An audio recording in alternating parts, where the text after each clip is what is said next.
this morning. So get excited!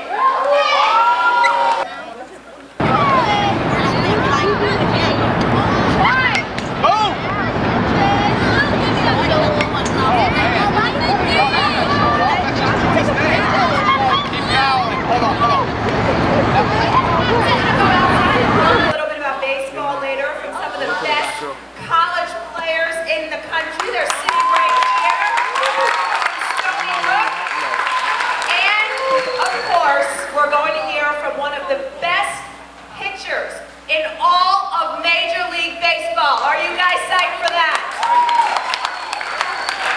Now, the objective of the Citi Field Kids program is simple, guys. It's to help young people like yourselves to reach their fullest potential in life.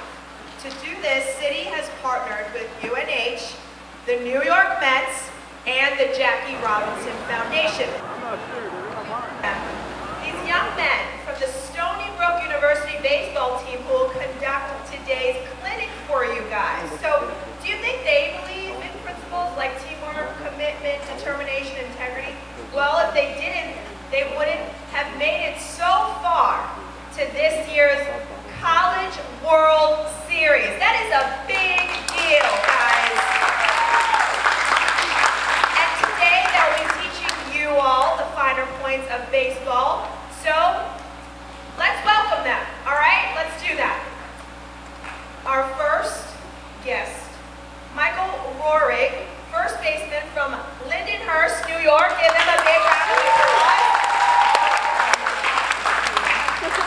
Josh Berry, a pitcher from the Seawolves from Levittown, New York. Frankie Van Durka, another pitcher also from Levittown. Anthony Italiano, catcher from St. New York. And Kevin Courtney, first baseman from Lindenhurst, New York. These guys were a Cinderella team and went on to play some of the best college baseball teams in the country. And they're from New York and they made it. Give them a round of applause. Stand up, guys.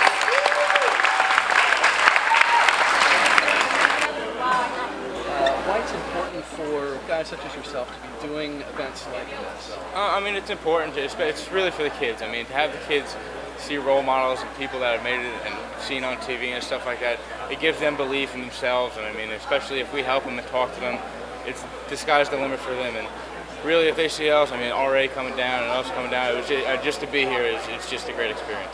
I imagine you must get, I mean, so I'm sure that they get a lot of it, get a lot from it, but I imagine you must get a certain charge as well, because I'm sure that things like this happened to you when you were a kid. Can you talk a bit about the inspiration you get from events? I mean, I grew up on Long Island, so I mean, coming into the city and especially playing with these kids, it's just a great experience to help them get the help that I have growing up from pro players or college players going to camps and stuff like that. So I mean, we're really here just to help these kids out and help them achieve their goals.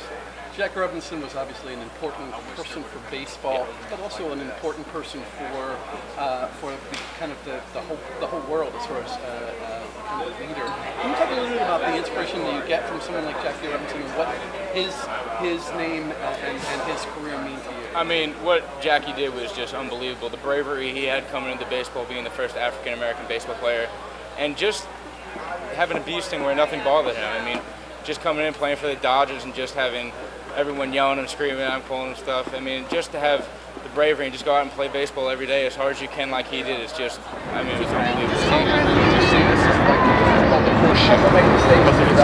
We all make mistakes. Now, the difference in your life and the difference in my life is going to be, do you learn from your mistakes and do you apply what you've learned to your own life? I made a bunch of mistakes growing up, and fortunately I had people, coaches, teachers who loved me well and helped me see when I was not doing the right thing or when I wasn't performing well, and really helped encourage me in that way. As I got older, I went to the University of Tennessee, got an education as an English major at the University of Tennessee. School was always important to me. I loved reading and writing.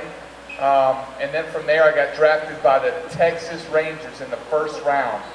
And I had agreed to a contract close to $1 million, right? That's a lot of money, isn't it? Well, when I went to go get my physical, they found out that I didn't have a ligament in my right arm. So the ligament that's on the elbow, on the inside of your elbow, I didn't have that. And the Rangers got upset with that. And they said, you know what? We don't want to sign you anymore. The dream that you had about playing Major League Baseball, we don't want you. We know we thought we were going to give you about $1 million. We knew you were pretty good in college, but you don't have that ligament, and we don't even know if we want to sign you. And that was hard for me because I had grown up from a very young age wanting to play baseball. I wanted to be the best baseball player in the world. I did. But what had happened was they found when they took a picture, an x-ray of my elbow, that I didn't have what they call the ulnar collateral ligament in my right elbow. And so the Rangers said, no more signing bonus, just go back to college. And when I went back to, if I would have gone back to college, who knows if I would have gotten a chance to play ever again. So I talked to my parents and I said, you know, I'm going to go back to college, but I don't know if I'm ever going to be able to play again. Well, the night before my first class at University of Tennessee, the general manager for the Texas Rangers called. And he said, you know what? No more $1 million, but we'll give you a chance to play. We'll give you $75,000 instead of your $1 million if you'll come and play with the Rangers. And so I said, I think I'm going to take that chance. And that's what I did. As a 21-year-old man, I went to be with the Texas Rangers. And so the whole time they were waiting for me to break down and have an injury in my arm because I didn't have a ligament. And so I continued to have to live under that label. Well, I had a lot of people that said, you're not going to be able to do it, R.A. You're going to break down. You're going to get hurt. You're not going to make it to the big leagues because you have a physical condition that's different from everybody else. And I had a choice, right? You're going to have a choice. You know, there's going to be people out there that say you're not fast enough. You can't jump high enough. You can't hit the ball far enough. You can't throw the ball fast enough. There's going to be people out there like that. You know what those guys are called? The dream busters, right? Those are called the dream busters. Don't listen to them. I could have listened to them, but thankfully I have people who said, R.A., you can make it. And I'm telling you here today, in your eye, you can make it. But it's not easy, right? It is not easy. It takes a lot of hard work. And so let me encourage you today, with a lot of hard work, all right, with learning from your mistakes, a lot of hard work or perseverance, all things that Jackie Robinson exhibited in his career and his life, you can do it. You may want to be the best piano player in the world. You may want to be the best basketball or baseball player in the world. You may want to be the best dancer, singer, student. You can do it. There's going to be people out there that tell you you can't. Don't listen to them. Know they're coming. Know they're coming. And keep working hard. And if you do those things, you're going to get to where you want to be. Okay? Yeah, that comes at you. You can't even catch it.